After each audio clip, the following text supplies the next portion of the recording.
As we've covered over the last couple of days, the South Korean government has decided to send a naval unit to the Strait of Hormuz in response to US calls for assistance in safeguarding this strategic waterway.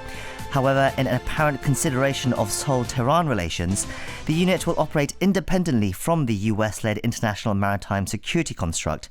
And this has been a sensitive decision that Seoul has made between its number one international ally, the US, and important energy partner, Iran. And to discuss it further, we have joining us in the studio, I'm delighted to say, Brad Glosserman, who is the Deputy Director of the Center for Rulemaking Strategies at Tama University in Tokyo, as well as a visiting professor. And we also have with us Park Hyundo, Professor of Islam Studies from the Institute of Middle Eastern Affairs at Myungji University. Welcome to the show, both of you. Especially, it's great to have you here, Dr. Glosserman, seeing as you're normally based in Tokyo. Thank you very much. It's a real pleasure to be in Seoul, always. And it's perfect timing as well, really, because you've come at a time when South Korea has made this interesting decision, shall we say. After months of deliberation, it seems South Korea has decided to send troops to the Strait of Hormuz, its anti-piracy unit, the Cheonghae unit. Specifically, we should say that the Cheonghae unit that was operating just off the coast of Somalia, their operations has been extended to include now the Strait of Hormuz. But the South Korean Defense Ministry has underlined that it will not be joining the US military coalition there, but assisting independently in the region. So it seems a bit half in, half out. Professor Park, can you explain what you think the South Korean government is trying to do here? First of all, thank you for having me here. Actually, as a matter of fact, the Korean government tried to please with the United States and the Iran at the same time by joining so-called, it's not joining the U.S.-led international coalition of forces, but anyway, by answering the calls for help from the United States, actually, it satisfies the United States, but at the same time, it decided not to join the coalition forces. In so doing, it will operate entirely separately, and by doing so, it pleases Iran. But Iranian reaction is not very good.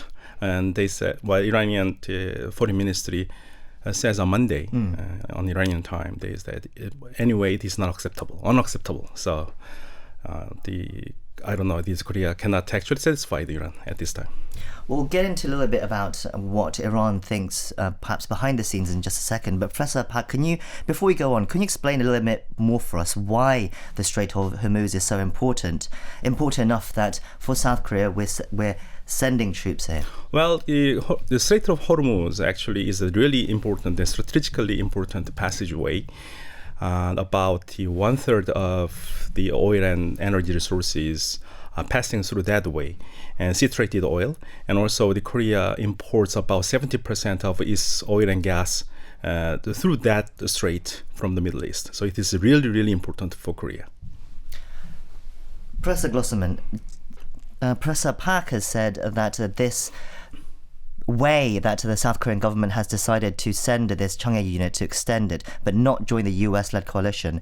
Professor Park has said this does satisfy the US from what they've been asking for. In your opinion, do you think it does? I think so. The State Department has welcomed the decision, welcomes the participation. The idea that what the U.S. is looking for at this point is shows of support from all of its allies, coalition partners, like-minded countries around the world that demonstrate that they're backing the United States' position in regard to Iran, that they're stepping up and trying to contribute to the promotion of regional stability and security. And of course, there isn't a great deal that South Korea is going to do. It's not a very large contingent like any other, like most other countries in the region.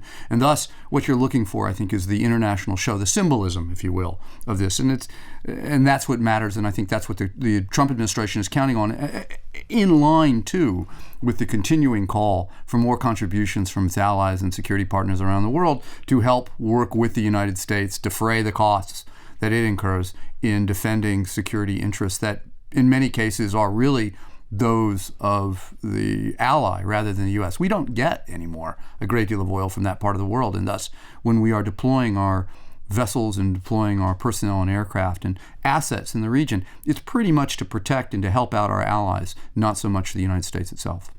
So militaristically speaking, the US doesn't need that much support, you're saying, in this region? Well, I mean, the United States has this extraordinary military force around the world, and so it's difficult to see how any other country has, other than small niche components, the capability to do something instead of the U.S. What we really look for is the ability to deploy those assets in place of, so that the U.S. can, if you will, pay attention to other problems elsewhere. It lightens our load, if you will.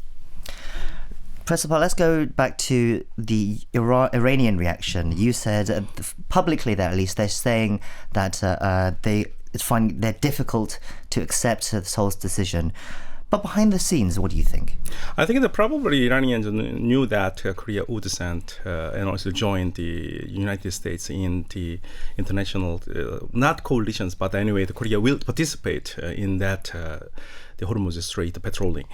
But what really angers actually Iranians at this point of moment is that their money in Korean bank account. Because of a sanction, they cannot pull out about $7 billion in Korean bank account under the Iranian, I think it probably is Iranian central bank. And central bank is also sanctioned by the United States right now. And the last time, actually, since the last late summer, the Iranian newspaper ran an article criticizing Korean government position, especially the not allowing the Iranians to use their money and buying the very important medical pills they really needed. At the time, even the humanitarian aid or humanitarian use of that drugs were also sanctioned by the United States, and that has been the tension because of that sanction. Tension was very high between Korea and Iran, and especially the Iranian officials did not hesitate to show, the frustration with the Korean government. So even before this decision to send the Changhae unit to the Strait of Hormuz, the relations weren't great anyway. So this decision won't change that much, you're saying? Well, actually, probably add more fuel to the fire. But more than anything else, actually, the bank account, right. $7 billion.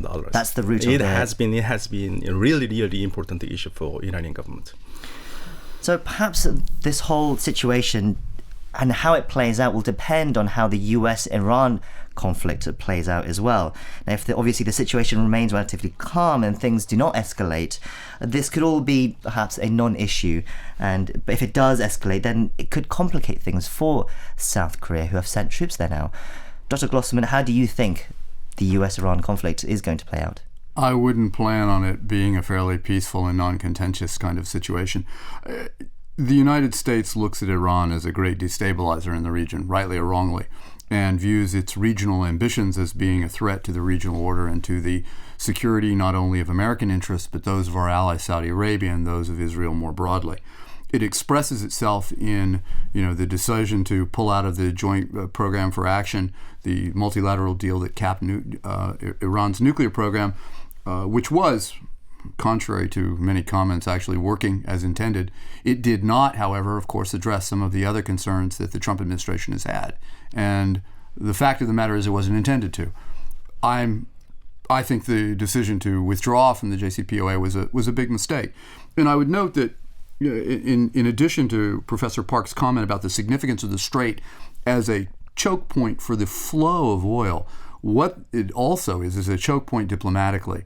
That by putting pressure on the oil, what you end up with is, in theory, Iran would hope to mobilize other countries to, by stirring up trouble, to mobilize countries and alert them to the potential problems that the U.S. is creating, and to raise their awareness, raise their conscience, and to motivate them to take more action to pressure both the U.S. to come back to the JCPOA, as well as, I think, to cut some more slack to Iran in international deals. So my sense over time is that you're unlikely to see, given the way that the Iranian grievances regarding the nuclear deal, regarding the killing of General Soleimani, that you're going to see the Iranian government act more surreptitiously. It won't be taking the visible actions that it did, but it has, I think, some scores to settle, and I think it will continue to act as a spoiler to try to mobilize the region to defend its interest in the deal. But do you think there's any chance that the South Korean unit and other units that have in this region supporting the US-led coalition, they might get involved in some sort of situation? There is always that risk, but my sense is that the Iranian government is going to do its best to try to target as well as it can, the U.S. assets, quite frankly, because it will try to contain the damage, make it clear that its grievance is really with Washington, with the Trump administration, and try to avoid any antagonizing any other countries that might otherwise be predisposed or sympathetic to Iran's position. Professor Park, do you see it this way as well? Do you see the conflict continuing and perhaps even escalating? And probably the killing of Soleimani would be is a really important turning point, because United States shows the power of deterrence. As I think it's probably one of the main reasons why the United States killed the General Soleimani is probably because of the inaction twice. Actually, first of all, the shutdown of the Global Hawk in last June, and also the Aramco attack. U.S. did not do anything actually. And the third time, if U.S. go without showing any deterrence, then probably Iran would do whatever they like to do. So that's probably one of the main reasons why United States we killed the General Soleimani. So because of that, I think probably Iran is now a little bit worried about the possible next, the revenge or something like that, or deterrence. So I think Iran would not cause any problems actually, at least for the conceivable time of being. I think. If I may, I think Professor Park is right. I would note, however, there's a domestic political element as far as the United States is concerned, that the president certainly worried about looking weak and doesn't want to do that in addition to the deterrence concerns. My sense, though, is that Iran needs to have some low level of instability. What you won't see is the direct action that can be attributable to the Iranian government, and instead you'll probably see some retaliation through the Quds Force or some of its proxies in the region that Iran won't necessarily be fingered for, but would certainly would create the results and put the pressure on the U.S. in ways that would serve Iranian interests. If we go back to Seoul's decision and try to briefly wrap up, what do you think, Professor Park? Do you think they managed to strike a good balance between supporting the US coalition and also not antagonizing Iran too much? Do you think Seoul can preserve its relationship with Tehran? I think this is very difficult, because even though Korea declared that it would not operate within the framework of the international maritime security construct, but nevertheless, if anything happens to the United States or any other allied forces in the Strait of Hormuz, Korea cannot escape away. So it's a matter of time, and also theoretically Korea can operate alone, but it is impossible. I would be thinking that there's again an American domestic political dimension to this, which is the election, and that the degree to which whether the president wins re-election would change the calculus in Tehran, give them an additional reason to put pressure on him. Although a defeat in the election would suggest that they might then ease up in hope of making a deal with a new Democratic administration in the U.S., one that they would have less interest in being the bad guy. Before we wrap up, Dr. Glosserman, I would like to ask you one more question while we have you in the studio today, and it's a different topic but related, because I want to ask you about your thoughts on the situation with North Korea, particularly in light of the situation with Iran and the US. How do you think Pyongyang are viewing what's going on in the Middle East and right now, and what does it show about the US and how they deal with North Korea going forward? I think it works two ways. I mean, North Korea, the reports were that Kim Jongun maybe disappeared for a couple of days and the drone strike because he became a little bit nervous. I don't think that's going to happen. I can't imagine the president of the U.S. authorizing, while this was the strike against Soleimani was against, in fact, a government official, given his title. I can't imagine that we would be prepared to step up that level in the abstract with almost any world leader, and certainly not with one which the president has, or President Trump has created the relationship he has. I look similarly, however, that the relationship goes the other way, that very much what Tehran is watching is the nature of the relationship, what Pyongyang is doing.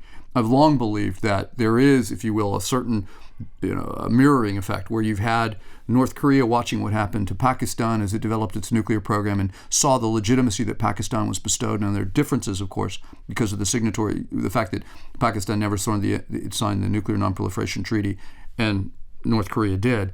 But nonetheless, the results and the status that Islamabad received, I've always thought is guided thinking in Pyongyang. And there's a very good chance that Tehran is watching what happens with Pyongyang and is going to be eager to see the sort of deal that gets struck.